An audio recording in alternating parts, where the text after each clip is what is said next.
that stuff. I think a good workout yesterday, but today got after it and did some things and went through some of their sets. So really, obviously, in 3 days, we're going to have a good feel for what they run and what they do. Wake Forest, we obviously know what they did against North Carolina, and then we also know what they did against Virginia. So we've got to come out there and do the things we need to do and not let them get going early. So everybody's healthy. Everybody went well today. James has been a little sick, but was able to go today in practice. So I feel pretty good about where we are health-wise, and looking forward to trying to get better and a little more sounder in some of the things that we're doing. Were you pleased with the way your freshmen have seemed to just not skip a beat? I mean, it really seems as you guys have progressed and really gotten, especially in conference play, their confidence level really seems to be up. They have. I mean, Josh has played really well. We played really well in practice today too, and he had a good stretch early in the year. I was excited about him. Didn't play as good for some non-conference games, but in the last couple of games, has played really well. Practice really good today. Just continuing to get better defensively. It looks like he's shooting the ball back like he was earlier in the year. So. I've felt all along this was really a terrific group of freshmen that we had, and it's just so funny how things work out, and the rankings and different guys, and I don't know that we could have got three better guys than those three, and then obviously we have Chris as a fourth, is going to be a really good player for us. So I just think that they're just really good players and really good kids and good students and all those things, and that's probably why they've been able to adjust and play at such a high level so early. They don't have the outside factors or distractions. School is not an issue, and there's no off the court issues, and so I think that probably has something to do with it. They're both all three of them had well over 3.0 GPAs, and for those three, I think those are the three you're talking about. Those are the three freshmen. So I think all that is part of their ability to adapt. Can you talk about what Mike and Jamel bring at the power forward position and how they have different styles, how you kind of let you do different things when one of the others on the floor? Yeah, I think for me, I've always and for us and the way we've played, we've always, to me, what your foreman does kind of dictates what you can do offensively. And when we were recruiting these two guys, to me, they just and granted we got them both, Jamel late, but we knew who he was, and really weren't sure about both of them until late in the summer, going into their senior year. But just the skills that they brought and were ideal for what I think we can do offensively. And they've got very good basketball IQs. You don't know that. You sense that a little bit by watching them play and when you're recruiting them, but you don't know it, the complete level that it might be at, and since they've been here, they just really pick things up, and we saw it right away once we got on the floor of practice in the spring. So there's the physical characteristics, but I think that the mental and the ability to pick things up, put it there on the floor, and adjust and learn. And I think they may have learned some stuff on the Maryland game. We talked about the stretch four and the guy's ability to shoot the ball, and I don't think they quite understood it to the level that we were talking about, especially as we talked about. We're going to play good defense. We're going to make teams take shots maybe that they're not normally taking, and so that was the spot I felt that they might try to or be able to get some looks at. And so I think they'll pick that up and have a better understanding going forward. But again, we're just very fortunate, very lucky that we have two guys that are just smart and good kids and have the offensive skills too that allow you to do some things, space the floor, and play through them. Okay. Coach, it's early this year, but what do you think of the ACC so far? There's been wins and losses all over the place. Yeah. Parity, or what do you? I think it's the same. I mean, I think you see the same in every conference and Big East, and probably watching some of their games too as well. I still watch the Big East games, and at times I catch myself starting to prepare for Providence or Villanova, and realize that we're not going to play them this year. But it's I just think it's part of it. You have good teams, and there's not much separation, and it's just funny when you look at the different things in college basketball. I mean, this team's great because they won a 1-point game against this team in November, and they're ranked, and the other team's not ranked, or it means just there's not much to base it on. So that one opportunity, one situation, decides where a team's put, and so you know, it's early. There's going to be plenty of opportunities for everybody. It's how it plays over the course of the year, and you get your true determination of a team after 33 games. I know we got to have opinions and form opinions after week 1 and week 2 and week 3, but the reality is let's go through the entire season and see how everybody plays out and see where everybody's playing in March, and who's healthy and who's playing their best basketball. You talked about your two freshman power forwards. Yeah. Are there limitations to how much they're allowed to shoot out there? Do you want them not shooting those shots out there?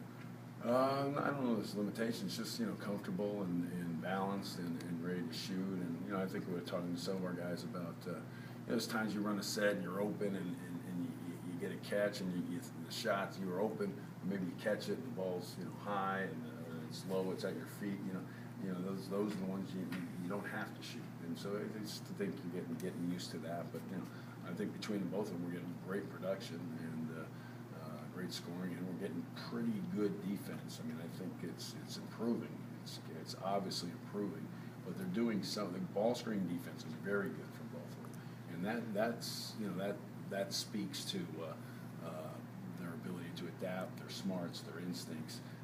They didn't have it initially, but you know, I had to understand what we were trying to do, but they've picked that up and gotten better. And just like I mentioned about, you know, guarding that stretch 4 a little bit more, going through it the other day will help them. So they've picked things up, and I think offensively they've picked things up too as well. So they've got you know, ability to shoot the ball, but it's, you know, it's not like you're going to get standing wide open shots. You got to catch them in rhythm. You got to catch them balanced, and you know, you've got to shoot the shot you know, to the best of your ability. And so, you know, they're shooting good from the free throw line. It's something that we can't forget as well. I think that's an added bonus. But their passing, I think, is the thing that stands out with both of them. Both very good skill and good feel for the game. The shooting is I don't want their shooting to affect the other parts of their game. Is that the toughest thing for a freshman to learn? Is that shot selection? It's not like when they were the stars of their teams, that kind of thing. I think it's different for anything, but I think defense is generally the biggest thing. For big guys, guarding on the perimeter is definitely the biggest challenge. And when you have to guard a guard, when you have to guard a stretch 4, or you have to guard somebody, you know, transition and get matched up. So to me, it's always been, especially for big guys, is defense and ball screen defense, transition defense. You know, in most cases, big guys in high school are playing in a 2-3 zone. They're told to run back and sit in the middle and stay out of foul trouble. So that's always the adjustment, I think. But you mentioned the stretch 4 the Maryland played, maybe not in the same vein, but is there anything unique that Wake Forest does? Well, he's kind of a stretch 4 that'll drive it, Kavanaugh. So that's something that we've seen and a little more so. Even like in Albany, their best player was that type of player, Rowley, but he wasn't a knockdown 3 guy, but you know, could score in post. So I think that's something we've seen more of. And usually we see more of it. I was talking to somebody earlier today about it. We've seen more stretch 4s in the non-conference, so you see more opportunities of that. And where the best guy is a pick and pop guy, and they're trying to get him shots. And we haven't seen that as much. We saw it a little bit against San Diego, but they had 4 and 5 out there. But so I think that was the first time when we saw where their main guy or their second guy was their second option was that kind of player. So this guy's different, Kavanaugh and Moto, but they can drive it, and that's what we saw with Albany. Albany's best player was a good player and a hard matchup for a lot of teams, and that ability to drive it and put it on the floor at that position. Was there something that worked for them against North Carolina that didn't work against Virginia, or was it just, did they come out flat? What was the difference in the 2 games, I guess? You know, I got to watch the Virginia game again. I was watching live and, you know, texting and doing stuff at the same time, so I'll watch it tonight. I get a feel. I mean, you know, it's so much with confidence and getting off to a good start and making some shots, and I think that's what we saw. I mean, obviously playing on the road and playing at home. And, you know, we've been a team that's does it. We don't want to, you know, we don't want to be a different team when we play on the road, and we've always had a history of being that. That's why our road record's been so good in comparison. But you know, you just want to be that team that's consistent and plays the same way, road and home. Your thoughts on Devin Thomas, their sophomore from Harrisburg? Big physical guy and runs the floor. He's got to play a lot of minutes as a freshman and plays a lot as a sophomore now. So he's a guy that can drive it.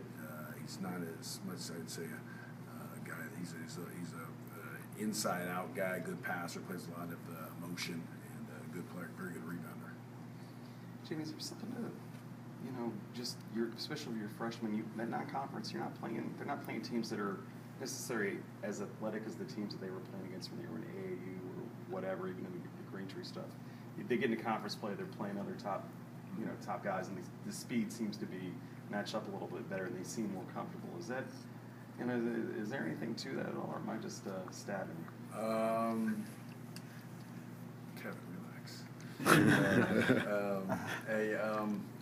I think, I'm just going by the 2 league games that you're talking about, and the interesting thing was our familiarity with the players on both teams, and with our players, I think, like NC State, Mike Young's played against, BJ Anya and Leonard Friedman, so I think there's a lot more familiarity, probably, maybe more so with some of those guys in the past, and and Jamel the same thing. I remember watching all those guys playing in the same tournaments, game after game after game. So there's a familiarity.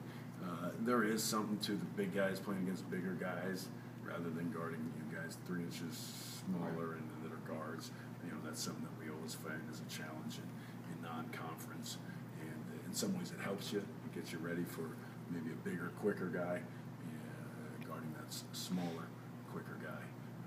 So it's there's different reasons, but I do think they've improved. I think that's probably the biggest thing. They're smart. They want to get better, and they're great kids, and I just think they're better players now than they were maybe earlier in the year, and that's why maybe they don't seem as challenged by the two conference games that we've played so far. At the risk of forming an opinion in week 2, the 3 Big East teams are 5-1 in conference play, and the team that's lost a game also beat Duke. I mean, is there anything? We're all one big happy family in the ACC now, but is there still that sort of residual? Oh, I don't think we're rooting against the other guys and rooting for the. That'd be a good story, I guess you could write, but. Help me write. No, I just think. I think there was no obvious when the decisions were made. The teams that had, they were trying to get the best basketball teams that they could, the ACC, and that's what they did. And so you're going to bring in teams that are pretty good and have a history of having success. And I know we had the best record in the Big East the last 10 years, and Syracuse I think was second. So it's a pretty good chance that they're going to be pretty good the next year. And Notre Dame was probably top 5 of the conference. So just doing the math, you probably think that they might have a chance of being decent, but it's only a week, and we only played 2 games, and we got a lot of work to do. But I think their intention was to get good teams. I don't know if they wanted us to win, but they wanted to get good teams. All right, one more question. Quick scouting report. No, for White. I'm sorry. Scouting report for White. Again, I'm gonna go watch some more here now, but. Penetration, we're worried about guarding the dribble. Talked about Wells, compared him to McIntyre. McIntyre compared him to Wells from Maryland as far as a driving, attacking guard. So that's what concerns us first and foremost is the ability to get in the lane to drive the basketball. Do that in transition too. So the guard's very quick. They got Williams, a kid from Robert Morris, as a guy coming off the bench scoring some points. So I think our guards are guarding that dribble in transition is keeping them in front, and McKee also as well. So getting out in the lane. So the transition, defense, and containing the dribble is the first thing that we're talking